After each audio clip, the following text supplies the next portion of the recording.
So I'm pretty sure that's what happened. Science and technology. Okay, we'll switch this over.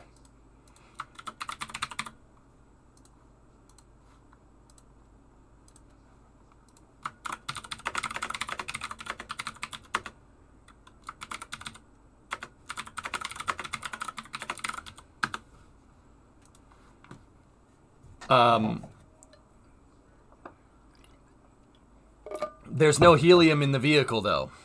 Yeah, it's autogenous pressurization. So, okay, gaseous methane and gaseous oxygen, which is hilarious to me, Thomas, because you know what I meant, but you still chose to be a well actually about it. So thanks for that. I appreciate it. You know, just getting back into the flow, getting back in the groove of things. You got to do that kind of stuff. I appreciate it, though.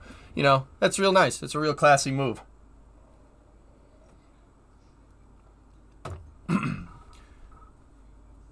Would the liquid not swash around because of the centrifugal force of the rocket? Well, that decelerative force, Army, the idea is that, if you notice, when Starship separated, they kept the 3 engines firing. They're trying to keep the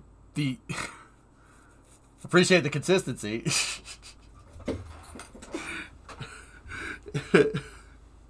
So, they're trying to keep the engines firing to keep the booster under acceleration. If you keep it under an accelerated force, and then you flip it with the engines on, you're always going to be accelerating because the engines are going to be, well, the engines are on. So the idea is that you keep the propellants down, right? You keep them, you force them to the bottom of the tank where the pickup is for the rocket engines.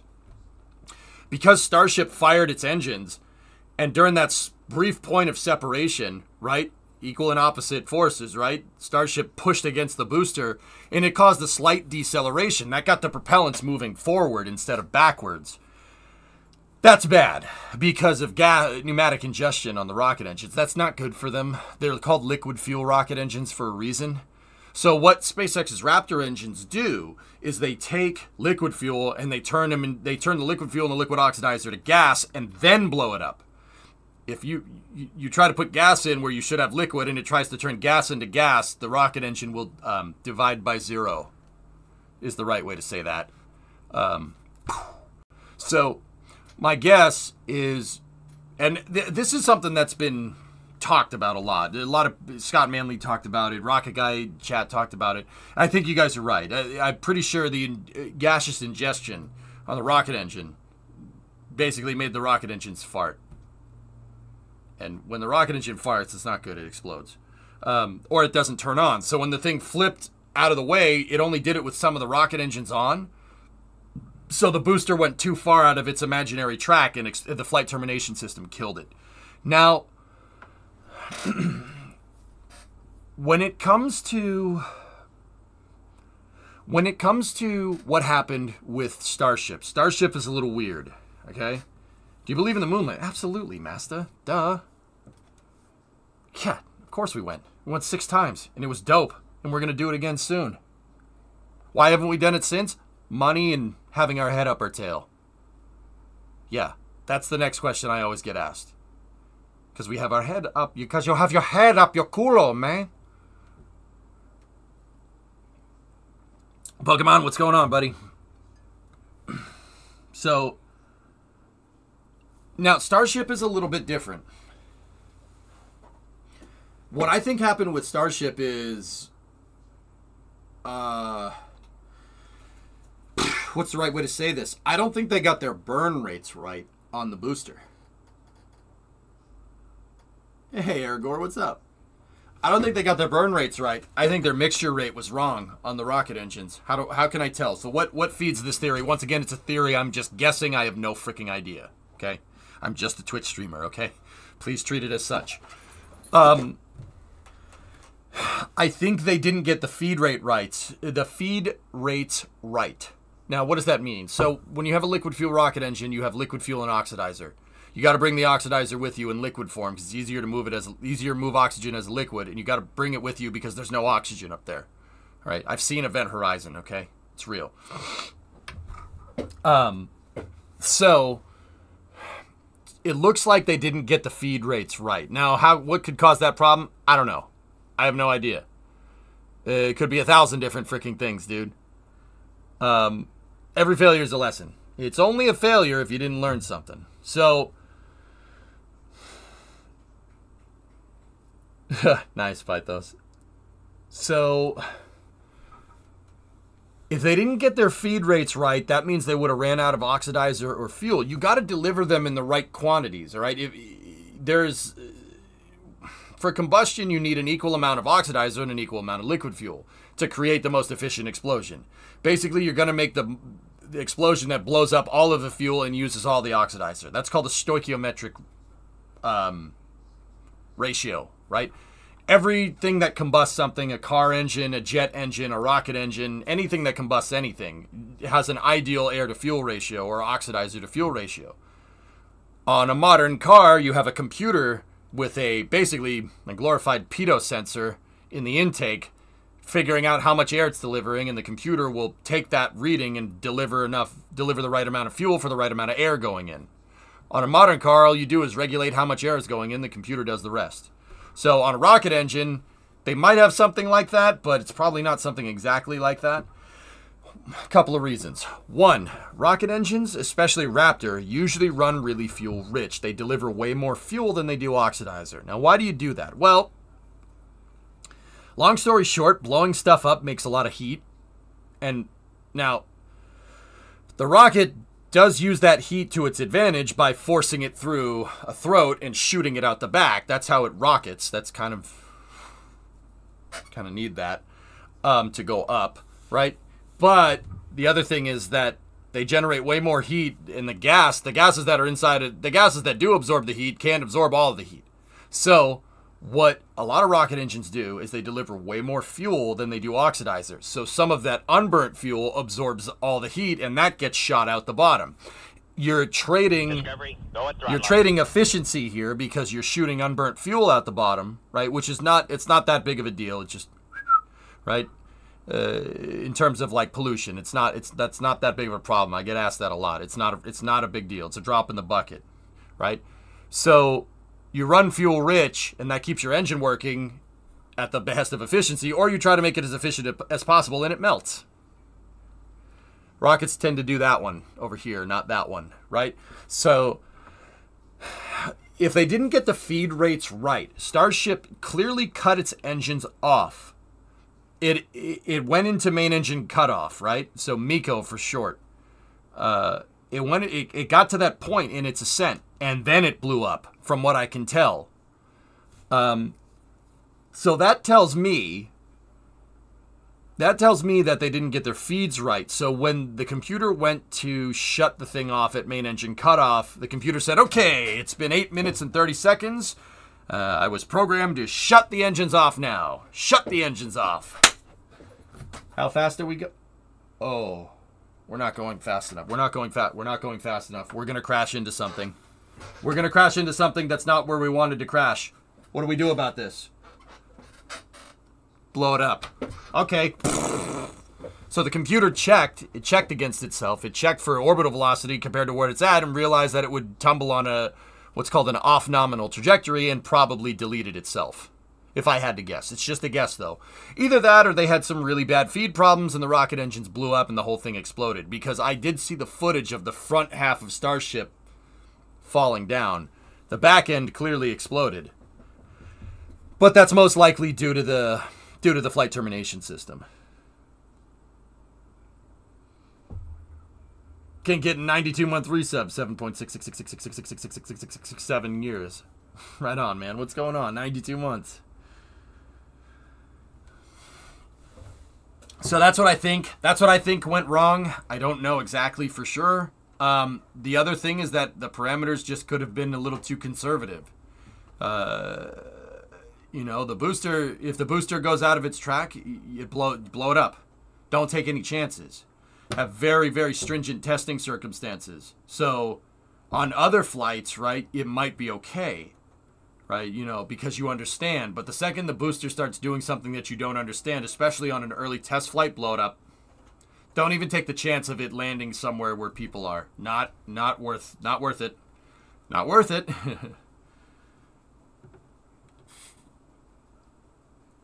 The ship wouldn't have been programmed to burn for a duration, but rather a desired orbit. But yes, shut down due to not enough LOX in achieving the required track.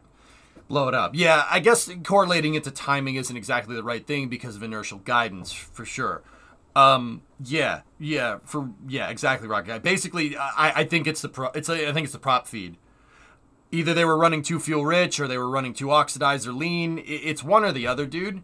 And dare I say, them running a little bit on the fuel rich side might get you a little bit of a more explosive combustion, right?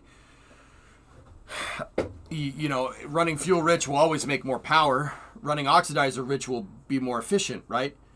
But if they delivered too much fuel and got too much oomph out of the thing, that would explain the deceleration event with super heavy during staging. Just putting it out there. I think bad feed rates, fuel feeding rates on Starship is what caused both of the things to rud. Just a personal opinion. I could be wrong. I built this while you were gone. Yeah, goalie, that's possible. Hey, nice Concorde build.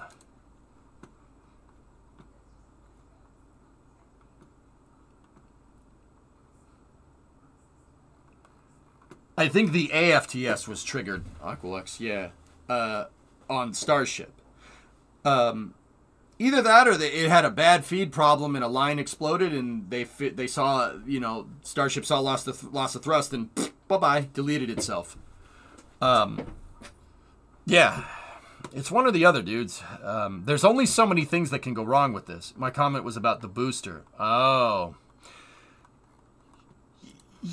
So, gas ingestion on the first stage, I mean, Marcus could be right. I'm not saying he's wrong. We're all speculating at this point.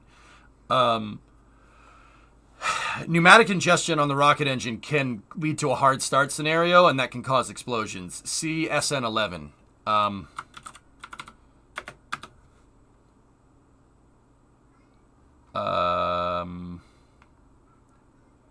Here. This is coming from my buddies over at NASA Spaceflight.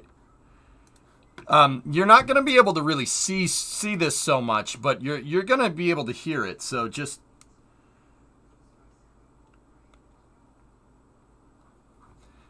you don't think the negative velocity? No. Well, the King, the pneumatic ingestion is caused from that decelerative force. I think that there's really no other explanation for it. I think some of the engines not relighting made Super Heavy fly on a really weird track, and it was either terminated or it hard started. So watch this.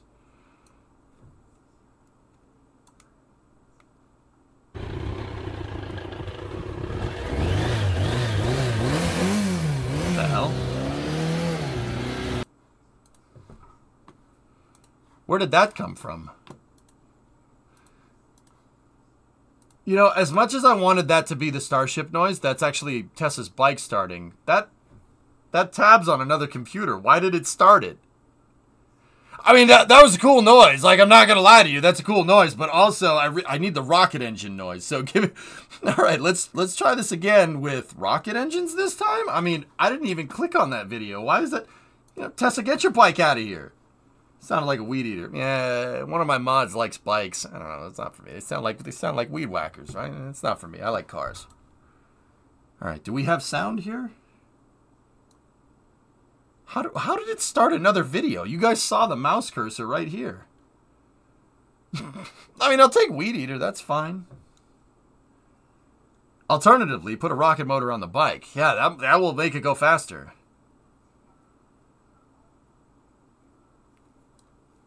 I guess we just don't get sound for this now, huh?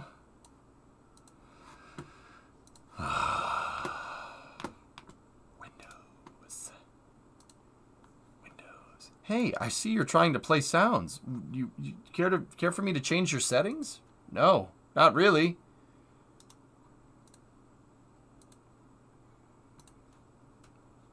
Huh. Okay, sound settings are good there. You know, it'd help if we could, you know, get the sound settings on, you know, the computer that matters. We'll be right back in 1 second. Please hold. Da da da da da da da da da da da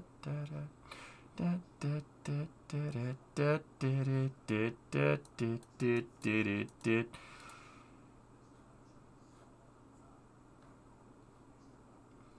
And now a word from our sponsors. Here, I got you.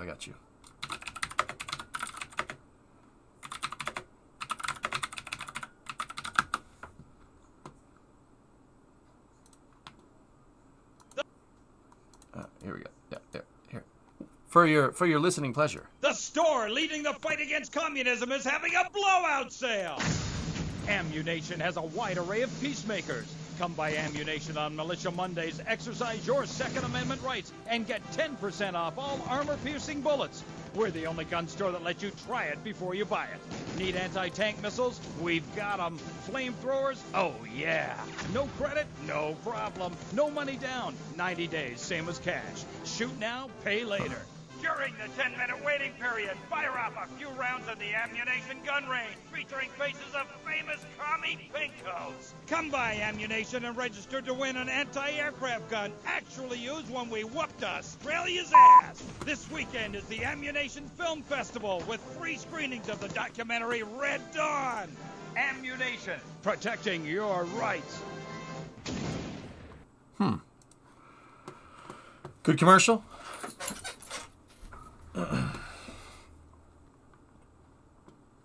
I'm not getting sound from my main rig. And I haven't changed anything since the last time I used this computer, a week ago. So that means Windows probably changed something for me. You know, so now I have to go figure out what it changed. So, that's good.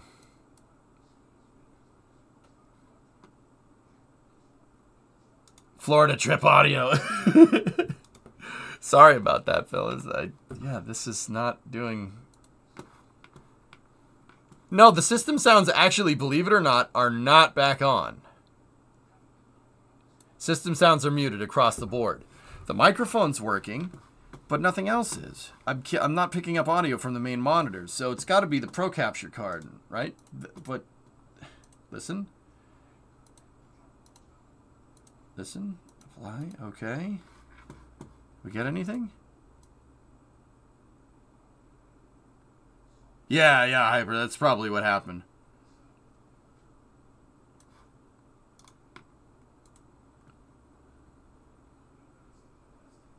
Huh.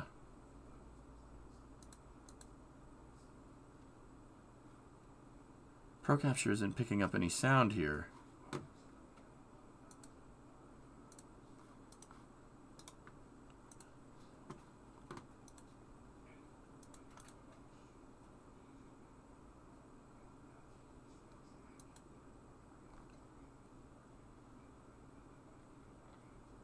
Joking aside, if you need assistance, let me know. You know what? I'm going to do the first and easiest option before trying to troubleshoot this, and that's restart the computer. So anyway, what I was talking about, SN11, I really wish I could show you, but thanks, Bill. Appreciate that. It exploded. It exploded, and the noise that it makes is pretty righteous. So it could have been the FTS on super heavy, but it also could have been a hard start scenario. It's really hard to tell because the thing was really far away.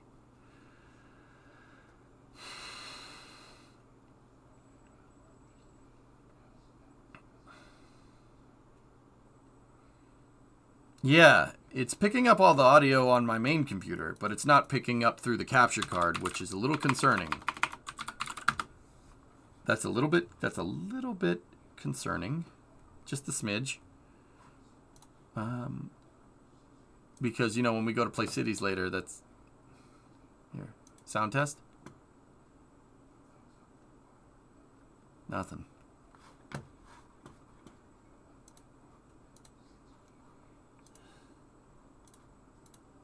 Huh. Hey, Tars. What's going on?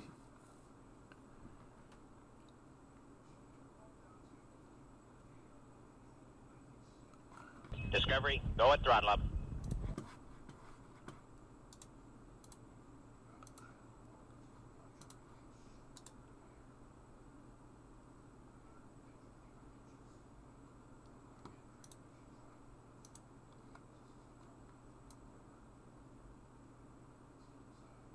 How are you listening to me? I'm so confused. Can you guys can, okay, you guys can still hear me.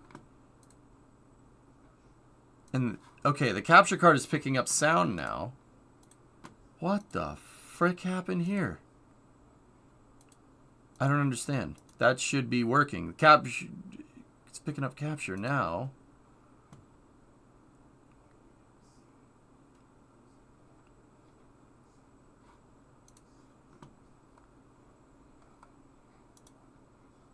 I didn't change anything, drummer. All right, let's try this.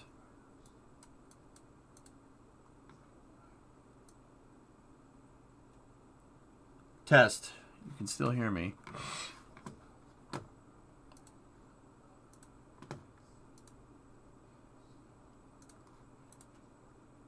No? Yeah, I got you, Steve. Thank you. Swap audio channels in OBS.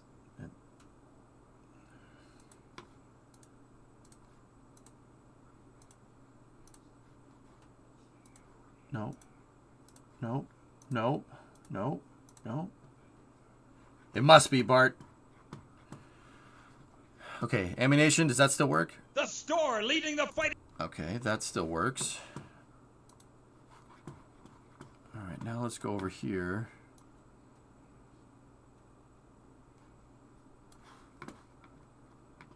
I did, drummer. It changed something. It's just, this is one setting somewhere between the computers, like.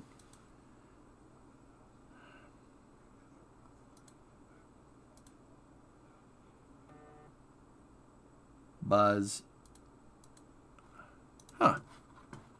No, that all should be fine.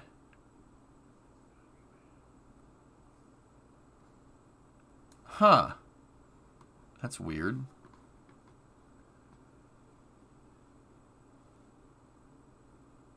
Did you know that NASA stands for NASA, the Space Thing, America? Talk it. Stay in school. Okay. For all of our sakes, please. Please. Please. I beg you. Please. No gibberish tonight. Please, I beg you. Shall we, Daddy?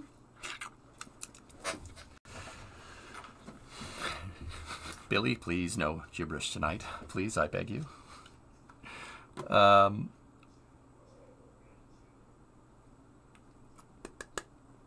need more coffee, man. It's Monday after vacation. I just want the sound to sound. Can you sound, please?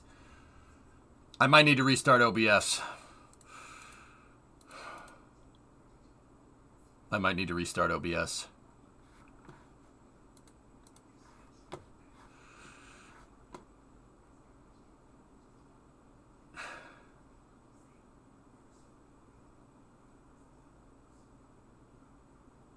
See you on the other side, chat. Pepcock issue? It's possible, Bips. It's possible. We appreciate your sacrifice. I'll see you on the other side. I'm about to cross the streams, bros.